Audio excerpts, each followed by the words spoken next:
नमस्कार दोस्तों।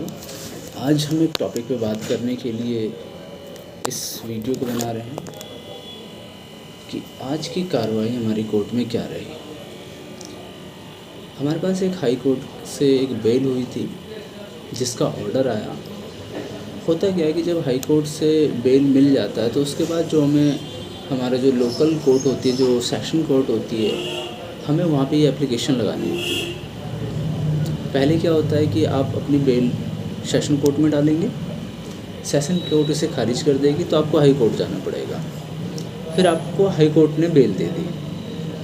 अब जब आपको हाई कोर्ट ने बेल दे दिया तो अब आपको उस बेल के ऑर्डर की कॉपी को यहाँ के सेशन कोर्ट में दोबारा से लगाना होता है और फिर यहाँ का सेशन कोर्ट उस पर ऑर्डर करता है।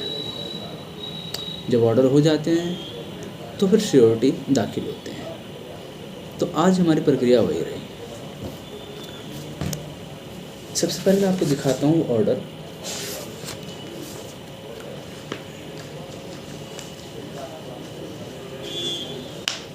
ये ऑर्डर था जिसकी सर्टिफाई कॉपी हमने वहाँ से हाई कोर्ट के जो वकील साहब से थे उनसे निकलवाई। इसमें पूरा ऑर्डर आता है और जिन वकील साहब ने निकाला था एक फॉर्मेट है, सामने वाला जो मैंने दिखाया वो था। बाकी ये हाई कोर्ट का पूरा ऑर्डर है।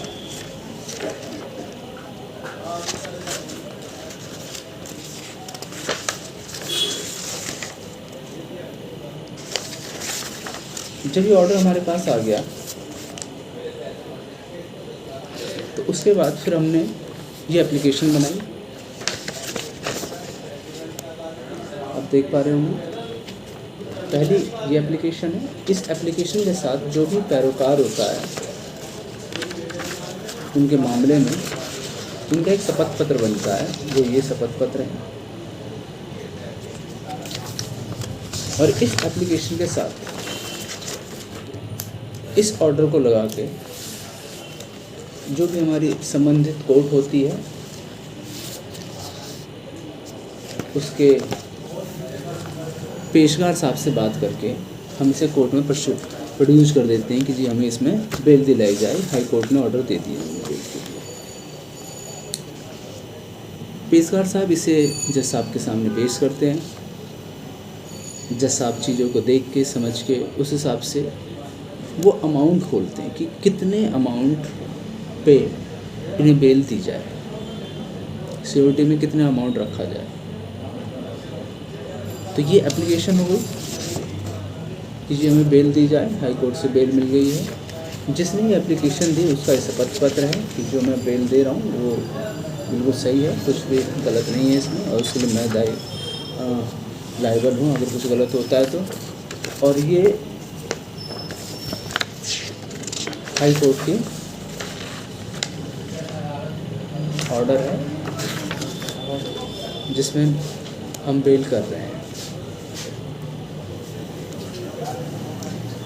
इसके बाद जब हाई कोर्ट ने हमें बेल दे दिया, सेशन कोर्ट में हमने एप्लीकेशन डाल दी, जज साहब ने ऑर्डर कर दिए, सिक्योरिटी खोल दिए। सिक्योरिटी खोलने के बाद फिर हम बॉन्ड जमा करते हैं। ये बॉन्ड है। जब सेशन कोर्ट के जज साहब ने हमें ऑर्डर दे दिया, ऑर्डर देने के बाद स्टेनो साहब उस ऑर्डर को छापेंगे। उस ऑर्डर को छपते ही हम ये सिक्योरिटी लगा सकते हैं, यानी तुरंत जैसे ऑर्डर छप के हमारे हाथ में आएगा हम सिक्योरिटी के पेपर दाखिल कर देंगे जज साहब को, और हो सकता है सेम डे ही हमारा काम हो जाए। और सेम डे काम होने के बाद अब इसमें आगे क्या होगा, सेम डे काम होने के बाद क्या होगा कि ये हमने बेल बॉन्ड के जो पेपर हैं तैयार करके दे दिए, लिफाफे के साथ देते हैं हम ये पेपर। इसमें जो है 2 हमने जमानती लगाए हैं, तो हमने इसमें 4 पेपर दिए हैं, टोटल 4 सेट दिए हैं। पहला सेट कोर्ट में रह जाएगा, दूसरा सेट थाने में रहेगा। क्योंकि जो जमानत देने वाले थे वो एक ही थाने से बिलोंग करते हैं, इसलिए एक सेट से ही काम हो जाएगा। अगर अलग अलग थाने होते तो 2 सेट देने पड़ते हैं। दूसरा सेट एक ने गाड़ी लगाई है तो आरटीओ ऑफिस में जाके वेरीफाई होगा। और तीसरा सेट जाएगा, एक ने ज़मीन के पेपर लगाए हैं तो वो तहसीलदार के यहाँ जाके वेरीफाई होंगे। तो इस हिसाब से 4 सेट दिए गए हैं इसके। अब इस सेट में क्या क्या है, इसके साथ 4 लिफाफे भी दिए गए हैं कि उन्हें जहाँ भी भेजना हो वो उसके लिए अपना रख सकते हैं। सबसे पहले बेल बॉन्ड आफ्टर कन्वर्शन का एक फॉर्मेट आता है। इस फॉर्मेट हमने पूरा भरा है,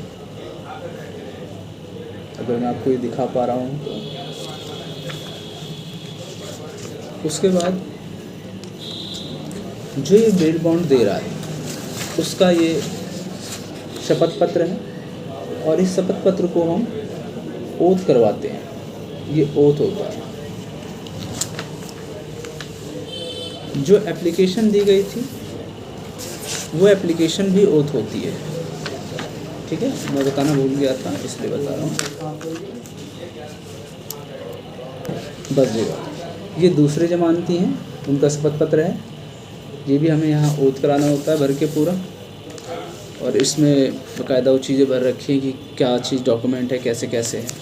उसके बाद इनकी आईडी है, जैसे पहले आईडी नहीं है, उस समान है। जैसे मान लो इन्होंने गाड़ी लगाई थी तो गाड़ी की आरसी हो गई पहली जमानती ने, दूसरी जमानती ने गाड़ी की आरसी के साथ उसके इंश्योरेंस के पेपर भी लगाए हैं कि अभी उसकी वैल्यू कितनी है।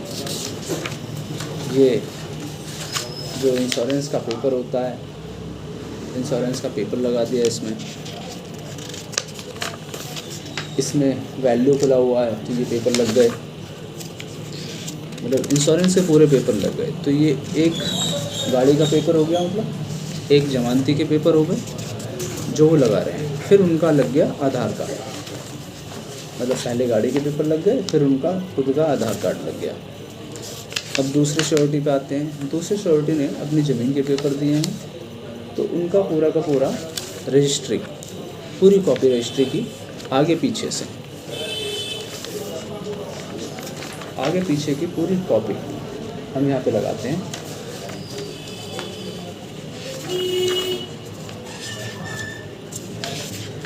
इसमें कैसे पार्ट था, कितना पार्ट था, पूरी रजिस्ट्री लगाते हैं। और फिर उनकी आईडी लगाते हैं। तो ये श्योरिटी हो गए। अभी हुआ क्या कि जब हम इस ऑर्डर को लेके कोर्ट में गए थे तो हमें नहीं पता था कि अमाउंट क्या खुलना है। तो हम पहले से भर के ले गए कि लगभग इतना अमाउंट खुलेगा, और जब हमें अमाउंट पता चला तो हमने थोड़ा सा इसमें करेक्शन कर लिया। तो अमाउंट हम छोड़ भी सकते हैं, जैसे पता चले तुरंत हम भर सकते हैं, या आप एक अंदाजे से भर सको तो भर दो, बाद में करेक्शन कर दो। अब क्या होना है इसमें, अब जैसे ही हमारे पास स्टेनो साहब हमें ऑर्डर प्रिंट करके देंगे, हम उस ऑर्डर की कॉपी के साथ इसे सबमिट कर देंगे कोर्ट में, और कोर्ट इसे संबंधित आरटीओ या तहसीलदार के पास वेरिफिकेशन के लिए भेज देगा। वहाँ से वेरिफिकेशन की रिपोर्ट लग जाएगी। तो रिपोर्ट लगने के बाद फिर यहाँ से परवाना चला जाएगा। जब इनकी रिपोर्ट तहसीलदार और आरटीओ से लग के आ जाएगी, इस दौरान हमें क्या करना होता है कि दो तरीके हैं। या तो आपके जो पेशकार साहब हैं वो एक लिफाफा बना के स्पीड पोस्ट से कहेंगे भाई आप भिजवा दो, तो आप यहाँ से भिजवा दिया आपने। आप फिर जाके आरटीओ से और तहसीलदार से मिल लो, और थाने पे भी जाके मिल लो कि जी आप अपनी रिपोर्ट लगा दो। तो अगर आप चले जाओगे तो जल्दी काम हो जाएगा, रिपोर्ट लग जाएगी। फिर वहाँ से वो स्पीड पोस्ट करवा देंगे, तो आपके थ्रू स्पीड पोस्ट हो जाएगा, फटाफट हो जाएगा, जल्दी काम हो जाएगा। नहीं तो फिर ऑफिस में पड़े रहते हैं ये। वहाँ से एक बार रिपोर्ट लगने के बाद, रिपोर्ट लग के आ गई, रिपोर्ट लगने के बाद फिर जो भी आपके श्योरिटी हैं, जो जिन्होंने भी इस बेल बॉन्ड को भरा है, वो एक दिन कोर्ट में पेश होंगे, साहब के सामने पेश होंगे। साहब श्योरिटी को देख लेंगे और फिर उसका ऑर्डर कर देंगे, ठीक है जी इसे रिलीज करो। ऑर्डर होने के बाद फिर हम उस फाइल को ले जाके वहाँ के जो भी कोर्ट में जो भी कोर्ट मोरियर रहेगा उसे हम उस फाइल को पकड़ा देंगे। कोर्ट मोरियर उसका परवाना तैयार कर देगा। परवाना तैयार करके वो रख लेंगे। जो भी संबंधित जेल होती है, यहाँ पे सेशन कोर्ट से हर ज़िले में एक जेल होती है नॉर्मली, किसी ज़िले में नहीं होती है तो वो दूसरे ज़िले में ट्रांसफ़र हो जाते हैं। तो जेल का ही एक सरकारी बंदा होता है जो कोर्ट में आता है और वही परवाना ले के जाता है। आपको खुद परवाना नहीं मिलेगा और ना ही आपको वहाँ जेल आपसे एक्सेप्ट करेगा परवाना। जो सरकारी आदमी है वही उस परवाने को लेता है और वही उसे ले जाके जेल में सबमिट करता है और फिर आदमी वहाँ से रिलीज होता है। ये पूरा प्रोसेस होता है हाई कोर्ट से बेल मिलने के बाद जो डिस्ट्रिक्ट कोर्ट में प्रोसेस चलता है। तो आज हमने ये चीज़ करा है और इस चीज़ के ऊपर मैंने ये वीडियो बना के अपनी